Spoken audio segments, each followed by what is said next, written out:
말씀드리겠는데요. 이 공약을 보실 때 우리 현역 시의원도 옆에 계시지만 이게 인천의 지방비, 인천 지방 예산이 얼마나 들어가야 하는 예산이냐, 이걸 굉장히 우리 인천 시민은 주의 깊게 보셔야 합니다. 지금 한참 아직도 문제 해결이 안 됐는데 누리과정 예산이라고 있지 않습니까?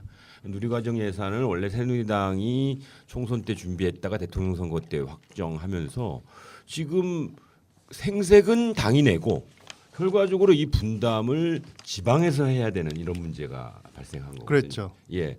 그리고 지금 노인 어르신들에게 20만 원 그 소득 하위 얼마 전 노인에게 드리겠다고 하다가 지금 소득 하위 70%에게만 드리는데 이 20만 원 드리는 돈이 다 국가 예산이 아니에요. 그렇죠? 예. 이양 의원님? 네, 그렇죠. 예. 인천시 지자체가 부담이 광역시 많은 예산 또 구청 예산이 들어가는 돈입니다. 그럼 네. 예. 예, 따라서 뭐 지금 GTX를 연결하겠다, 뭐 인천 지하철 3호선을 연결하겠다, 무슨 길을 내겠다, 강화까지 그 다리를 연결하겠다 이러는데 그게 뭐 국회의원이 어디서 돈을 갖고 오는 게 아니지 않습니까? 결과적으로는 그것이 실행되려면 그 인천시 예산이 얼마고 국가의 예산이 얼마여서 자기가 국가 예산을 갖고 오고 나머지는 인천 시민에게 물어봐서 해야 될 일이지 않습니까? 지금 인천이 지금 13조 원에 되는 부채에서 어떻게 헤어날 수 있을런지 없을런지 모르는 상황에서 이런 건설, 특히 철도, 뭐 GTX, 다리 이런 공약만 내세워서는 인천에서는 실행 불가능한 게 너무 많습니다. 네. 현재 인천에서 정확하게 50% 우리 지금 지하철 2호선 조만간 7월에 개통을 앞두고 있는데 이거 2조 원 들었거든요. 2조 원 들었는데 그중에 50%만 국가 예산이 나왔고 50%는 인천시의 자부담입니다. 그러니까 50% 부담 국가가 해주는 건 또 크지만 현재 이런 일을 인천시 벌일 수 없습니다. 50%를 부담해가지고 1조 원 넘는 돈을 그것도 한 4, 5년 걸려서 그것도 다 빚내 가지고 하는 돈이거든요. 이거 추가적인 거 인천에서 할 수 없습니다. 따라서 각 후보자가 정말 국민들에게 선택받으려면 자기 공약 중에서 국비가 얼마인지 또 인천시 또 구비가 얼마씩 들어가야 되는 일인지를 분명히 밝히고 우리 유권자들도 그걸 후보자들에게 물어봐야 합니다. 이거 국가 예산으로만 다 할 수 있는 것만 국회의원 나오시면 약속하세요. 인천시 예산 들어가거나 구 예산 들어가는 거는 국회의원이면 약속하지 마세요. 그건 시의원, 구의원이 결정하고 우리 시민들이 결정하는 거 아닙니까? 저는 그런 면에서 보통 당을 보고 뽑는다고 하고 정책을 뽑는다고 이렇게 말씀들을 우리 유권자들을 많이 하지만 실제로는 여전히 현혹당하고 있는 겁니다. 저는 그럼 그 말씀을 꼭 드리고 싶습니다. 우리 이양구 의원님도 그 많이 느끼시지 않으십니까? 현장에서 일하다 보시면. 예, 좋은 말씀하셨는데요. 그 이번 특징을 보면은 제가 앞서도 말씀드린 특권이라는 걸 개인적 특권이 아니라 중앙과 지방 이러한 그 분권이나 자치 차원에서 볼 때 또 간과한 게 있어요. 이게 특히 야당 그 정당들은 뭐 이렇게 하면 안 되거든요. 작년 연말 우리 정부 예산 또 우리 지역별 그런 예산 심의하고 이럴 때 문제가 된 게 뭐예요? 바로 사회복지 예산, 바로 유사 중복 사업을 정부가 폐지시키는 이러면서 지방세법 그게 잘 지자체별로 제대로 말을 안 듣니까 지방세법 그 지방교부세법 그 시행령을 개정해서 안 따르면은 지방교부세 페널티를 주겠다. 이렇게 해서 각 지자체들이 서울특별시처럼 독립적인 데를 제외하고는 지금 꼼짝 못하게 만들어놨어요. 이 사회복지라는 것이 지방자치단체들 입장에서는 정부가 획일적으로 추진하는 이런 사회복지 외에도 사각지대들이 너무 많기 때문에 지자체별로 그런 그 우수 시책들을 발굴해서 실정에 맞게 그걸 지원해 오던 거예요. 근데 지금 작년에 유사중복 사업을 폐지한다 그래서 이런 부분이 모두 가장 어려운 취약계층들의 이 부분을 이렇게 보완하던 지자체들의 모든 정책이 중단됐는데 지금 이거를 야당이 어느 정당도 민주당도 그렇고 국민의당도 그렇고 정의당 뭐 이런 당도 그렇고 어느 누구도 신경 쓰는 데가 없다는 게 제가 참 이번 그 공약을 보면서 참 안타까운 면입니다. 예. 네, 그러니까 지적하신 대로 저도 좀 그런 생각이 드는데요. 2년 전 지방선거 때 인천 지역의 가장 큰 이슈가 특히 시장선거 이슈가 이 재정 위기 문제 아니었습니까? 인천이 뭐 부도가 나냐 안 나냐 이러다 큰일 날 거냐 그냥. 그런데 지금 딱 지났는데 국회의원 이번 분명히 뭐 지역구에 대한 국회의원 선거긴 하나 인천을 총체적으로 바라보는 관점 속에서 이런 문제를 어떻게 할 것인가에 대한 언급은 거의 볼 수가 없다.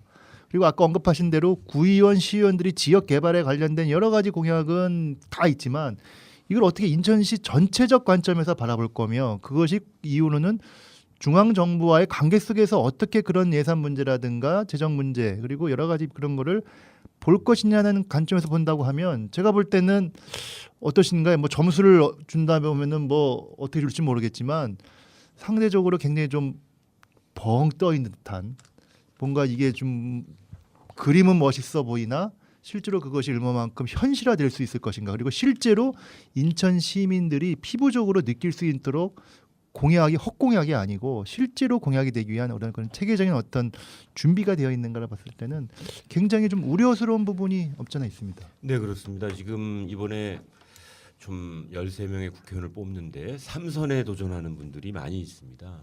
우리 부평 갑의 문병호 의원님도 그렇고요. 부평 의뢰 홍영표 의원님도 그렇고 우리 송영길 후보님은 4선에 도전하시는 거고 우리 황우여 의원은 6선에 도전하죠. 또 뭐 윤상현 의원도 뭐 무소속이긴 하지만 3선에 도전하는 경우이고 그래서 3선 이산에 도전하는 분들이 인천 문제를 자기 지역에 지금 뭐 개발 공약을 내세울 게 아니고 13조가 넘어가는 인천의 재정 문제 해결에 대해서 제가 3선 국회의원이 정도 능력과 경험이 된다면 인천의 재정 문제를 이렇게 확실하게 해결해서 인천의 지방자치가 발전하고 인천의 시민 복리가 늘어날 수 있도록 복지가 축소되지 않도록 노력하겠습니다. 이런 공약을 내세워야 되지 않겠습니까? 그렇죠. 아무도 그런 얘기를 안 합니다.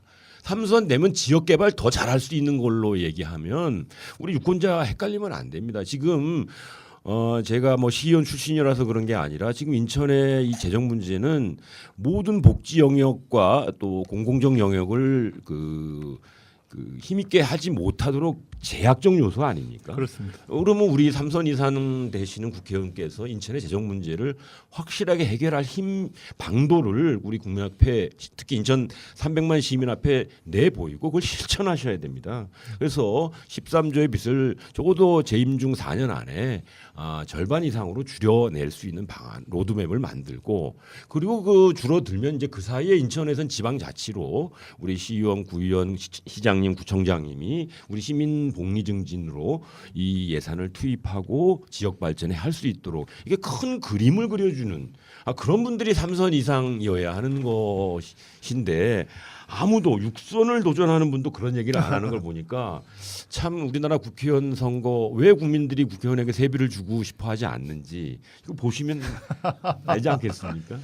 그러니까 저는 이번에 이 공약들을 보면서 사실 그런 생각을 해봤습니다. 이 국회의원이 어느 부분까지 공약을 하냐, 무슨 구의원이 내야 될 공약을 낸다, 이제 이런 얘기를 하는데 이게 오해일 수 있거든요. 바로 뭐 마을 안길 이거는 분명히 구의원 이런 부분들이 주 역할이 있을 수 있겠지만 실제로는 국비 지원되는 영역이 있는 거죠. 네. 그래서 이런 걸 지금 국회의원들 매니페스토에서 이런 그 계획서도 제출하고 있는데 국회의원이 국비를 따오는 이런 것만 공약에 이거를 제출하게 하고 그리고 그런 부분들이 이렇게 예산이 총 얼마나 드는지 이 매니페스토 계획서를 그냥 제출만 하는 게 아니라 그 부분을 이 공보물에 반영을 좀 하는 뭐 이런 좀 이렇게 세부적인 기준을 둬야지. 그렇지 않으면은 어느 의원은 아예 구석구석 아주 주민들의 아픈 이런 부분까지 잘 공약에 놓네 이러고 어느 의원은 국회의원이니까 법이라든가 제도를 정비하고 진짜 국회가 국가 전체 국민을 위한 뭐 이런 거를 쭉 위주로 이렇게 했을 때 지역 일을 안 하는 것처럼 보이는 이럴 수 있거든요. 그래서 이거를 좀 최소한 이 공보물을 만들 때 들어가야 되는 숟가락 하나 놓는 이런 공약들은 이제는 이제 못하게 아주 좀 제한을 하는 뭐 이런 기준도 좀 만들 필요가 있지 않나 생각입니다. 네. 그거와 관련해서 그래서 우리 시민운동이 필요하다고 저는 생각을 합니다. 현재 국회의원 그 후보자들이 그렇게 공약을 그 국비, 지방비, 구비 이런 것들 구분하지 않고 여러 가지 약속들을 해 오셨고 그런데 지금 당장 그걸 요구한다고 되는 건 아닙니다. 그러면 우리 시민사회가 해야 될 일은 이제 지역에서도 인천 총선 정책 네트워크나 인천 총선 유권자위원회 같은 것이 시민조직이 만들어졌는데 이 정도 능력 있는 우리 시민사회단체는 분석할 수 있습니다. 각 의원들이 지금 후보자들이 내놓은 주요 공약에 있어서 지방비, 국비, 이 분담 비율이라든가 또 국가 그 법률과 정책의 개정과 반영, 그다음에 시 조례의 제정과 반영 이런 것들이 어떻게 입체적으로 되어야 그 공약이 될 것인가를 늦었지만 우리 시민사회가 그걸 분석해서 시민들에게 정확하게 알려줘야 돼서 이건 실현 가능성 없다. 이거는 지방비가 이거 좋은데 이거 지방비가 지금 현재 인천의 재정 규모로 1,000억 이상 들어가는 사업이거나 이런 경우에는 이건 국회의원이 공약할 내용이 아니다. 내지는 이거 국비로 다 할 수 있는 일이고 자기가 해보겠다고 한다면 그러면 그분들은 한번 믿어보고 4년 안에 그걸 실현할 수 있는 건지 이렇게 판단을 해볼 수 있도록 우리 시민운동이 우리 유권자들에게 그런 좀 신뢰감 있는 분석력을 보여줄 필요가 있지 않을까 싶습니다. 근데 그런 좀 준비가 시민사회에서 좀 어떻게 좀 되고 있는 건가요? 예, 총선 관련돼서는 이제 각 단위별로 이렇게 정책에 대한 이렇게 분석이나 아니면 또 그 정책들을 모아나가고 또 모아진 것을 각 정당에다가 이렇게 제안하고 이렇게는 했지만, 근데 저는 이제 좀 다른 면을 좀 더 검토했으면 좋겠다 이런 겁니다. 뭐냐면 실제로 정책적인 면이 또 얼마나 이렇게 좌우됐는가. 좀 다른 면으로 본다면 제가 이제 요즘 주민자치위원도 하고 이렇게 마을에서 보다 보면 마을에는 거의 주민 조직이 이렇게 굳어져 있다는 이런 얘기입니다. 뭐냐면 자유총연맹이나 바르게 살기라든지 주민자치위원회, 그다음에 통반장 체계라든지 이런 부분이 거의 조직화되어져 있고 거의 구도는 정해져 있는데 몇 가지 정책에 좀 이렇게 뒷북을 치는 형태가 아닌가. 좀 그래서 좀 더 이후에 좀 그 정책적인 문제만큼이나 실제로 이 마을살이라든지 우리가 정책적인 문제를 좀 지역으로 내려서 또 마을과 이렇게 지역과 함께하는 이런 문제에 대해서도 좀 검토가 돼야 되지 않겠나 이렇게 생각이 들고요. 저는 선거에 있어서만큼은 투표가 이번에 얼만큼 될지는 모르겠지만 그동안 한 50% 정도가 이제 인천이 이렇게 투표를 참여했습니다. 저는 선거에 있어서 투표하는 계층을 대변하는 게 정당이 아닌가 이렇게 봅니다. 투표하지 않는 데는 정당에서 대변하지 않습니다. 그래서 그 자기의 그 권리를 찾기 위해서는 꼭 투표에 참여를 했으면 좋겠다. 그렇게 해서 자기의 그 권리를 꼭 찾을 수 있는 이번에 20대 총선이 됐으면 좋겠다 이렇게 생각을 갖습니다. 또 투표 참여 동료도까지 또 발언을 또 마지막 발언은 아니니까요. 하여튼 인천이 지금 하여튼 300만 도시가 지금 되고 있습니다. 그래서 아까 그 새누리당의 그 정책 공약을 보니까 순서가 서울, 부산, 대구, 인천 이렇게 돼 있더라고요.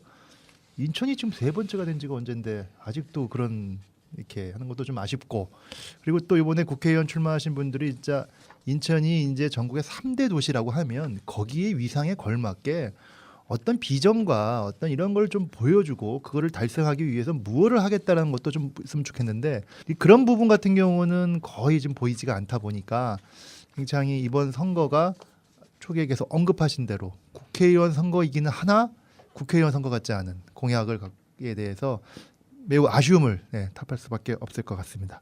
이렇게 해서 전체적으로 13개 지역구에 대한 각 후보자들의 공약을 살펴보았습니다.